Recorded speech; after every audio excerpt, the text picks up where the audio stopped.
معزز سامعین و حضرات، السلام علیکم ورحمۃ اللہ وبرکاتہ۔ معزز سامعین و حضرات، آج کا جو موضوع ہے وہ یہ ہے کہ قرآن فہمی کی اہمیت و ضرورت، قرآن کو سمجھنا، اس میں غور و فکر کرنا اور پھر قرآن پاک پہ عمل کرنا، اس کو سمجھ کر اس پہ عمل پیرا ہونا، اس کو آگے پھیلانا، قرآن پاک کی تعلیمات کی نشر و اشاعت کرنا، یہ عظیم مقاصد ہیں قرآن مجید کے۔ تو قرآن پاک اور احادیث نبویہ صلی اللہ علیہ وسلم ہمیں بار بار اس بات کی دعوت فکر دے رہی ہے کہ ہم قرآن میں غور کریں، اس سے فکر لیں، اس کے معنی مطالب میں غور و فکر کر کے اپنی زندگی کو چینج کریں۔ تو آج کے دور میں ہم قرآن و سنت کو سمجھنے سے بہت دور ہیں۔ ہم صرف آج تلاوت کرتے ہیں قرآن مجید کی عربی میں، نہ اس کا ترجمہ پڑھتے ہیں، نہ تفسیر پڑھتے ہیں، نہ اس کو سمجھتے ہیں، جبکہ قرآن مجید کے نزول کا مقصد یہ تھا اور ہے کہ اس کو سمجھا جائے، اس کے معانی میں غور و فکر کیا جائے اور اس پہ عمل پیرا ہو کر دنیا اور آخرت میں کامیاب ہو سکے۔ اس لیے اس قرآن کا نزول ہوا تھا۔ اور قرآن مجید جو ہے تمام علوم کا سرچشمہ ہے۔ جتنے بھی اس دنیا میں علم پڑھائے جا رہے ہیں ان سب کا جو سرچشمہ ہے، منبع ہے، وہ قرآن مجید ہے۔ آج ہم قرآن مجید سے رہنمائی نہیں لے رہے، جبکہ یہی سارے علوم کا سرچشمہ ہے۔ جب تک اس سے ہم اپنا صحیح معنی و تعلق قائم نہیں کریں گے تو باقی علوم کے اندر بھی ہم صحیح طور پہ مہارت حاصل نہیں کر پائیں گے۔ تو ضرورت اس امر کی ہے کہ آج ہم جو قرآن پاک سے ہمارا ٹوٹا ہوا تعلق ہے اس کو پھر سے بحال کریں صحیح معنوں میں۔ سورہ صاد کی یہ آیت نمبر 29 ہے، جس میں اللہ تعالیٰ ہمیں غور و فکر کی دعوت دے رہا ہے۔ قرآن مجید میں غور و فکر کیا جائے۔ فرمایا کتاب انزلناہ الیک مبارک، فرمایا یہ کتاب جو ہے انزلناہ الیک، ہم نے اسے آپ کی طرف نازل کیا، یعنی نبی کریم رؤوف الرحیم صلی اللہ علیہ وسلم کی طرف۔ مبارکن، یہ بہت بابرکت کتاب ہے۔ کیوں نازل کیا؟ لیدبروا آیاتہ، تاکہ لوگ جو ہیں اس میں غور و فکر کریں، اس کے معنی میں، اس کے مفاہیم میں، اس کی غور و فکر کر کے اپنی زندگی کو قرآنی تعلیمات کے سانچے میں ڈالیں۔ وَلْيَتَذَكَّرَ أُولُو الْأَلْبَابِ، اور جو عقل مند ہے اس سے نصیحت حاصل کریں۔ یعنی کامیاب وہ شخص ہوگا جو قرآن مجید کے معانی میں غور و فکر کرنے کے بعد اس سے نصیحت حاصل کرے۔ یہ نہیں ہے کہ فقط قرآن مجید کا علم حاصل کر لے، قرآن مجید کی تفسیر پڑھ لے، قرآن علوم کا عالم بن جائے اور اس پہ عمل نہ کرے۔ قرآن مجید نے دونوں چیزوں کی دعوت دی ہے، دونوں چیزوں کا حکم دیا ہے کہ لیدبروا آیاتہ، کہ اس کی آیات میں غور و فکر بھی کیا جائے، وَلْيَتَذَكَّرَ، اور نصیحت بھی اس سے لی جائے۔ کون لے گا؟ لِيَتَذَكَّرَ أُولُو الْأَلْبَابِ، جو عقل مند ہوگا وہی نصیحت لے گا، جو عقل مند نہیں ہے وہ اس سے نصیحت نہیں لے گا۔ تو اس آیت کے اندر دو چیزوں کی دعوت دی گئی ہے، ایک تو غور و فکر کی اور دوسرے قرآن مجید پہ عمل کی، دونوں کی دعوت دی گئی ہے۔ یہ آیت سورہ سعد کی 29 ہے، 29 آیت کا نمبر ہے۔ دوسری آیت جو ہے سورہ محمد میں آتی ہے، 24 آیت نمبر ہے۔ اللہ رب العزت فرماتا ہے افلا یتدبرون القرآن ام علی قلوب اقفالها، فرمایا کیا یہ لوگ قرآن میں غور نہیں کرتے؟ ام علی قلوب اقفالها، یا ان کے دلوں پہ تالے لگے ہوئے ہیں؟ یعنی اس آیت کے اندر بھی اللہ تعالیٰ غور و فکر کی دعوت دے رہا ہے۔ یہ قرآن مجید کو فقر رسمن نہیں پڑھنا، اس کو سمجھنا ہے، اس کے اندر غور و فکر کر کے اپنی زندگی کو قرآنی تعلیمات کے سانچے میں ڈھالنا ہے۔ یہ اس آیت میں بھی یہی دعوت دی جا رہی ہے۔ اور جو غور و فکر نہیں کرتا اس کے دلوں پہ تالے لگے ہوئے ہیں، انشراح صدر دلوں کو نصیب نہیں ہوتا، کہ جو قرآن پاک کو سمجھتے نہیں ہیں۔ انشراح صدر سینے انہی لوگوں کے کھلتے ہیں، دل اللہ انہی لوگوں کو کھولتا ہے جو قرآن مجید میں غور و فکر کر کے اپنی زندگیوں کو بدلتے ہیں، چینج لاتے ہیں اپنے اندر۔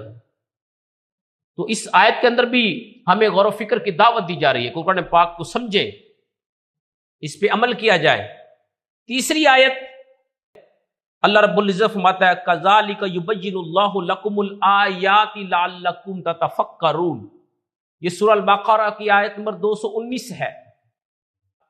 اسی طرح اللہ تمہارے لیے اپنی آیات کو کھول کھول کر بیان کرتا ہے، واضح طور پہ اس کو سمجھاتا ہے اللہ تمہیں۔ کیوں؟ لعلکم تتفکرون، تاکہ تم اس میں غور و فکر کرو۔ اس آیت کے اندر بھی غور و فکر کی دعوت دی گئی ہے۔ یہ 3 آیتیں ہم نے لی، قرآن کی روشنی میں دیکھا کہ قرآن فہمی کی کیا اہمیت ہے، کتنا بار قرآن ہمیں اس طرف راغب کر رہا ہے کہ قرآن پاک کو سمجھا جائے، اس کی تعلیمات میں عمل کیا جائے۔ لیکن بدقسمتی سے آج ہم اس کو سمجھ نہیں رہے۔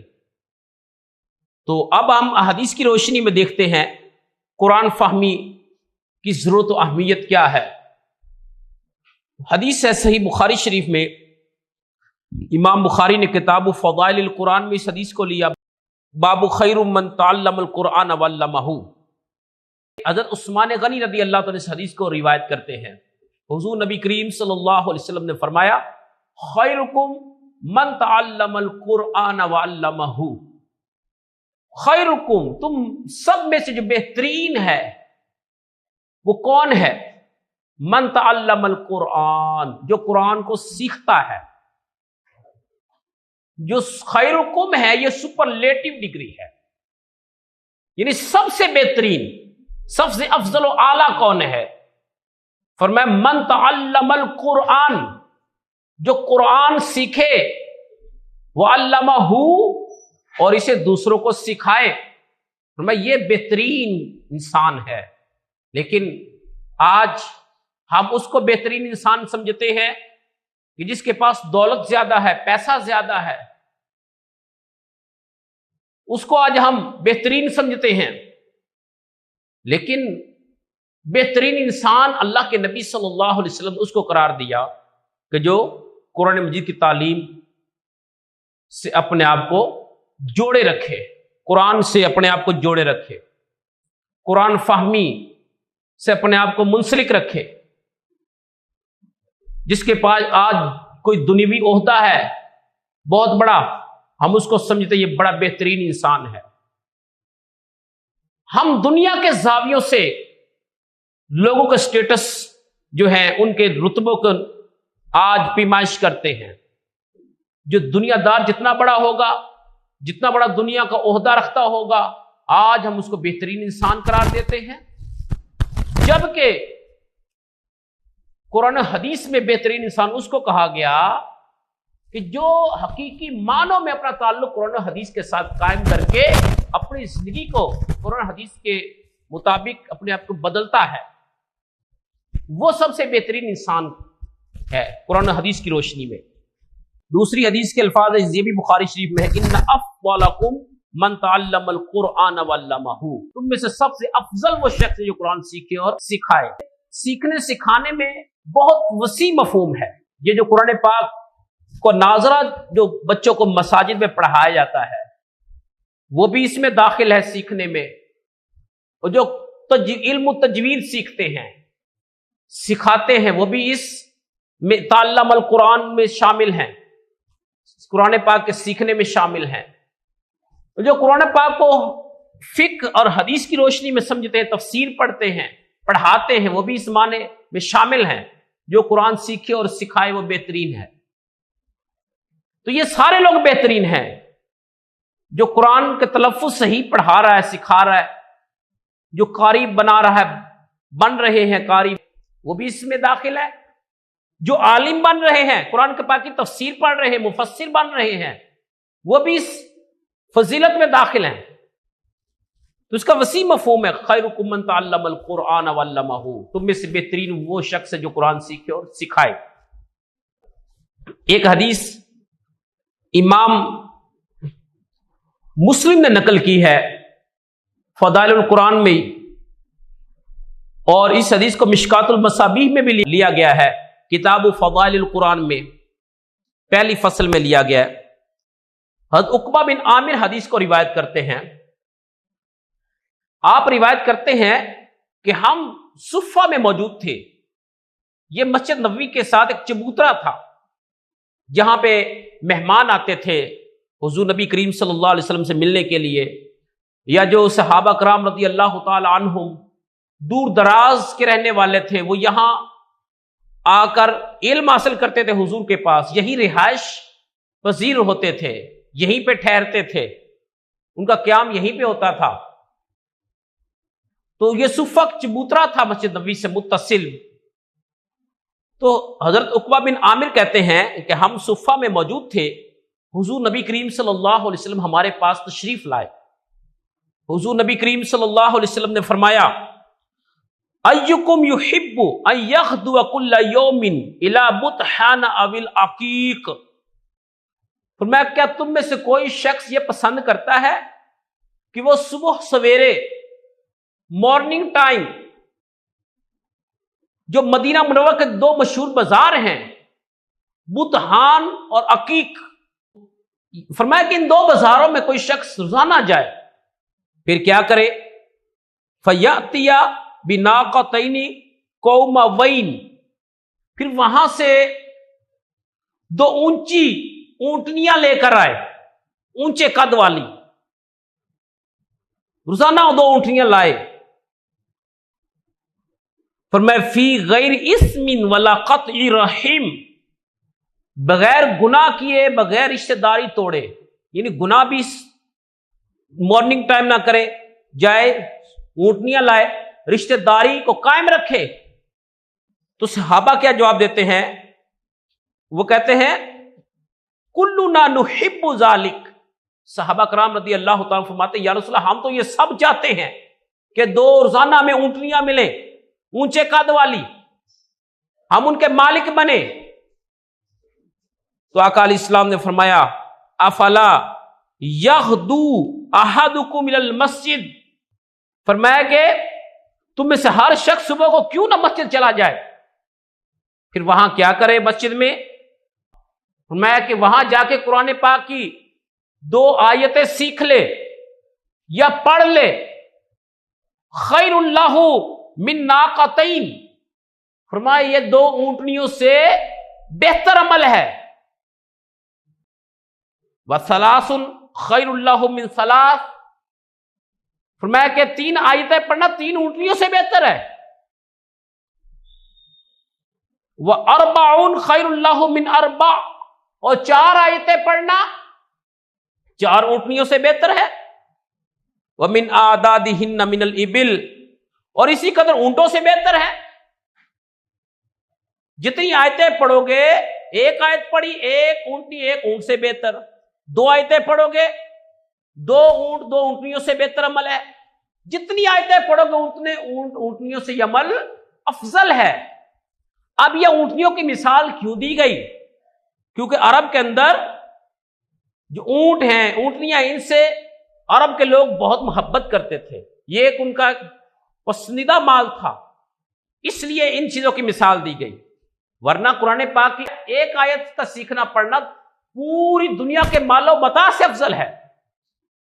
دنیا کے اندر جو شے ہے سب سے عظیم عمل ہے قرآن کی ایک آیت کو سمجھنا پڑھنا.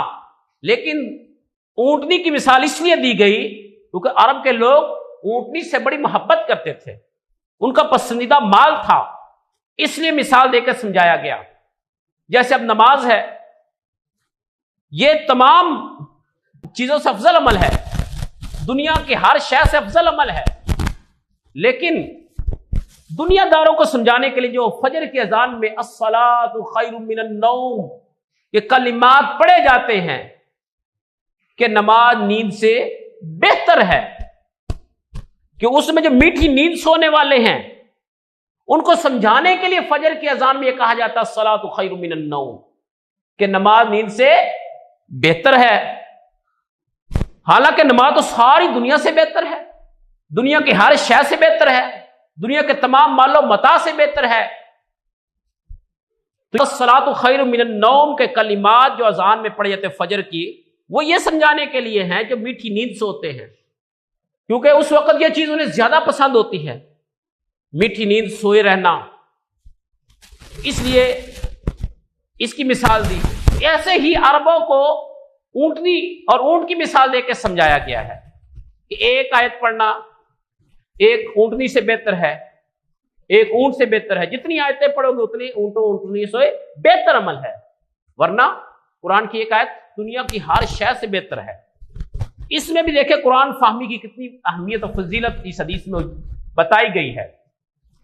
حدیث ہے سنن ابن ماجہ کے اندر، ابن ماجہ نے اس کو اپنی سنن میں المقدمہ میں اس حدیث کو نقل کیا ہے. باب فضل من تعلم القرآن وعلمہ. ابو ذر غفاری رضی اللہ تعالیٰ عنہ اس حدیث کو بیان کرتے ہیں. ابو ذر غفاری کہتے ہیں کہ حضور نبی کریم صلی اللہ علیہ وسلم مجھے فرمایا، یا ابا ذر، اے ابو ذر، لَأَن تَغْدُوَ فَتَعَلَّمَ آیَةً مِّن کتاب اللہ. میں کہ ابو ذر اگر تو صبح کے وقت قرآن پاک کی آیت سیکھ لے، خیر اللہ کا من ان تصلی 100 رکعہ، میں یہ 100 رکعت نماز پڑھنے سے بہتر ہے.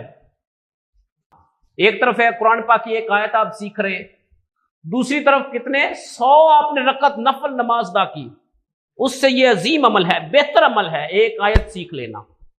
ایک آیت آپ پڑھیں صبح کے وقت، اس کو سمجھیں، کا ترجمہ تفسیر پڑھیں تو کتنا ٹائم لگے گا؟ 5 10 15 منٹ لگیں گے. قرآن پاک کی ایک آیت کا ترجمہ سمجھ لینا کہ اس میں اللہ کیا فرما رہا ہے. فرمایا یہ ایک آیت کا سمجھنا 100 رکعت نفل سے بہتر ہے. دوسری طرف اگر ہم 100 رکعت نفل نماز ادا کریں تو ہمیں کتنا ٹائم لگے گا؟ 3 سے 4 گھنٹے لگیں گے اس کو 100 رکعت نفل پڑھتے ہوئے. خشوع و خضوع کے ساتھ جو پڑھے، تسلی سے آرام سے پڑھے، اس کو 3 سے 4 گھنٹے لگیں گے. لیکن فرمائی ان 100 رکعت نفل سے عظیم عمل کیا ہے؟ قرآن کی ایک آیت سیکھنا صبح کے وقت. آگے پھر فرمایا وَلَا أَن تَغْدُوَ فَتَعَلَّمَ بَابًا مِنَ الْعِلْمِ عُمِلَ بِهِ أَوْ لَمْ يُعْمَلْ. فرمایا کہ ابو ذر صبح کے وقت علم دین کا ایک چیپٹر پڑھ لینا، ایک باب سیکھ لینا، سمجھ لینا، چاہے اس پر عمل کیا گیا ہو یا نہ کیا گیا ہو. عُمِلَ بِهِ أَوْ لَمْ يُعْمَلْ، عمل کیا گیا ہو یا نہ کیا گیا ہو، صرف سیکھ لینا یہ کتنا عظیم عمل ہے. خیر من ان تصلی 1000 رکعہ، 1000 رکعت نفل پڑھنے سے بہتر. دیکھیں کتنا ہمیں قرآن و حدیث کے علم سے جوڑا جا رہا ہے، کتنی ترغیب دی جا رہی ہے. لیکن ہم لوگ قرآن و حدیث کو سمجھنے سے آج دور ہیں. یہ ابن ماجہ کی حدیث پڑھی میں نے، اور اس کے علاوہ ایک اور حدیث ہے امام دارمی نے سنن میں نقل کی ہے، کتاب الفضائل القرآن، باب فضل من قرأ القرآن. عبداللہ بن مسعود رضی اللہ تعالیٰ فرماتے ہیں ان ھذا القرآن مأدبۃ اللہ. وہ فرماتے ہیں کہ یہ قرآن مجید اللہ کا دسترخوان ہے. فَخُذُوا مِنْهُ مَا اسْتَطَعْتُمْ، سو تم جتنی بھی طاقت رکھتے ہو اس میں سے لے لو، اس میں سے دسترخوان میں سے لے لو، کھا لو۔ مطلب کیا ہے؟ اس حدیث میں بتایا گیا ہے کہ ہمیں اپنی بھوک پیاس جو ہے وہ قرآن پاک سے مٹانی چاہیے۔ دسترخوان کا معنی یہ ہے قرآن کی تعلیمات، قرآن کا فیض، اس سے ہم مستفید کریں اپنی روح کو۔ یہ دسترخوان کی مثال دے کے سمجھایا گیا ہے کہ جیسا دسترخوان پہ مختلف قسم کے کھانے لگے ہوتے ہیں، تو یہ جو قرآن پاک ہے یہ اللہ کا دسترخوان ہے، معدوبۃ اللہ ہے، تو میں اس میں سے اپنی طاقت کے مطابق لے لو۔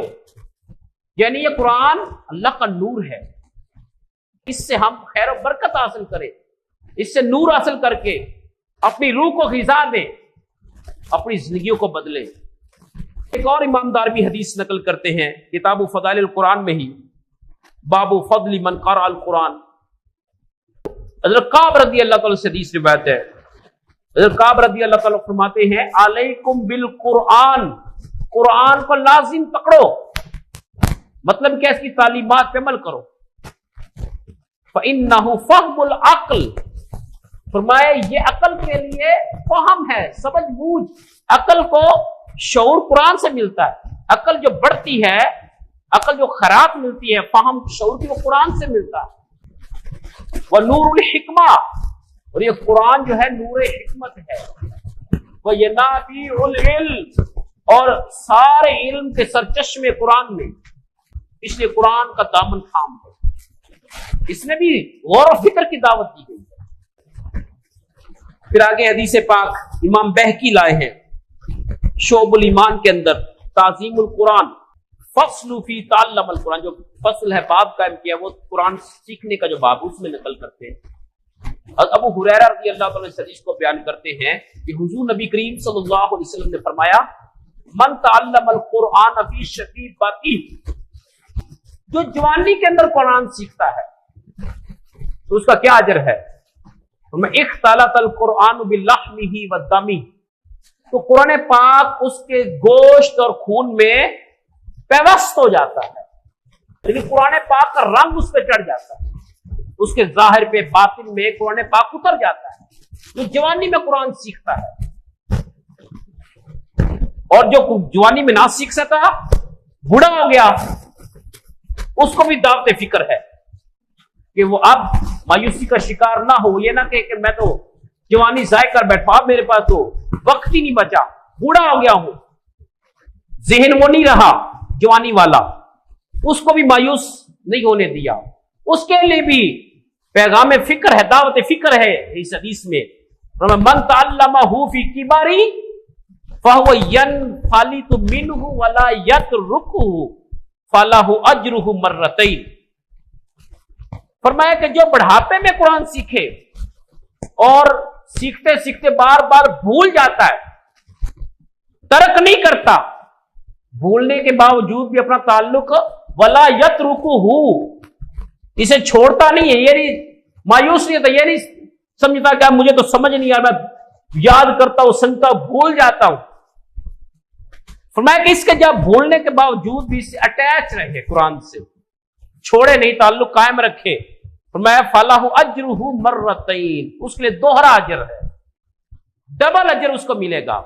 اس میں دیکھیں پیغام قرآن فہمی کا دیا گیا، قرآن کی طرف رغبت کا دیا گیا ہے کہ بندے اپنے آپ کو قرآن پاک کے ساتھ صحیح منسلک کر لے، جوڑ لے۔ آخری حدیث پاک امام ابن ابی شیبہ نے مصنف میں لی ہے، حدیث کا نمبر 30,158، اور امام بہقی نے اس کو عبداللہ بن مسعود سے روایت کیا ہے اپنی سنن الکبریٰ کے اندر، اور شعب الایمان میں بھی امام بہقی لائے ہیں اس حدیث کو۔ امام دہلوی نے الفردوس بما فور الخطاب کے اندر اس حدیث کو لیا۔ حضرت عبداللہ بن عباس اس حدیث کو روایت کرتے ہیں، عبداللہ بن عباس روایت کرتے ہیں کہ حضور نبی کریم صلی اللہ علیہ وآلہ وسلم نے مجھ سے فرمایا، اے ابن عباس، اذا قرأت القرآن فرتلہ ترتیلا وبینہ تبیینا، اے ابن عباس، عبداللہ بن عباس، جب تو قرآن پڑھے فرتلہ ترتیلا، اسے ٹھہر ٹھہر کر پڑھنا، تیزی کے ساتھ نہیں پڑھنا جیسے آج ہم پڑھتے.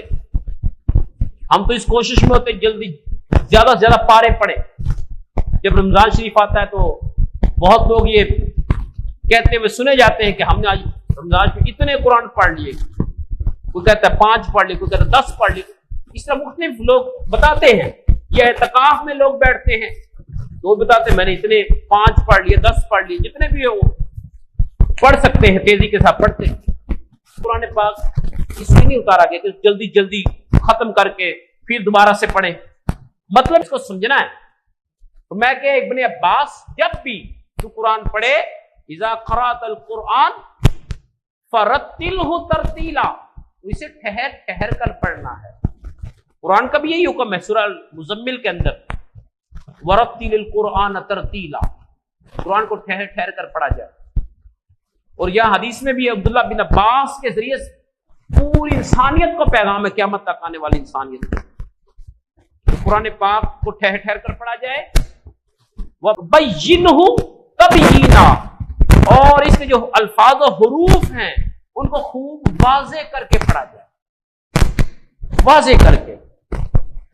یعنی علم و تجوید میں جو حروف کی الگ الگ مخارج ہیں ان کے ساتھ پڑھا جائے، اور پھر جو الفاظ ہیں ان کو کلیئر پڑھا جائے.